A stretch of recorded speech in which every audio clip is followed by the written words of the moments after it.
بسم اللہ الرحمن الرحیم۔ پیروں کی سوجن دور کرنے کے گھریلو نسخے، پہاڑی نمک یا لاہوری نمک۔ ماہرین کا کہنا ہے کہ اگر کسی کے پیروں میں سوجن ہو تو لاہوری یا پہاڑی نمک کو نیم گرم پانی میں ڈال کر اس میں کچھ دیر کے لیے پاؤں بھگو کر رکھنے سے سوزش دور ہوتی ہے، مگر یاد رہے کہ بہت زیادہ گرم پانی نہ ہو ورنہ سوجن کم ہونے کے بجائے بڑھ بھی سکتی ہے۔ بس ہلکا نیم گرم پانی لیں، اس میں 1 سے 2 چمچ پہاڑی نمک شامل کریں، پھر دیکھیں کیسے کچھ ہی دیر میں سوجن اتر جائے گی اور آپ کو بے حد سکون بھی ملے گا۔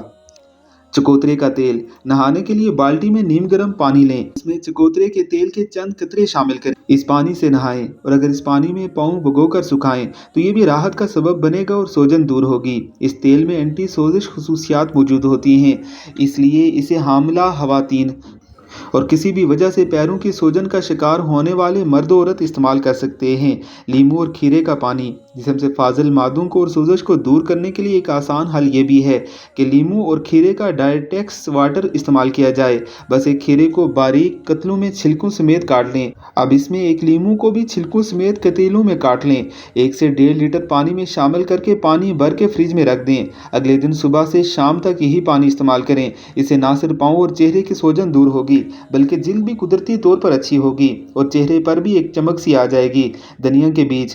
پیروں کی سوجن سے نجات کا ایک طریقہ یہ بھی ہے کہ آپ ایک پانی میں 2 سے 3 چائے کے چمچ دھنیا کے بیج شامل کر کے اسے ابالیں۔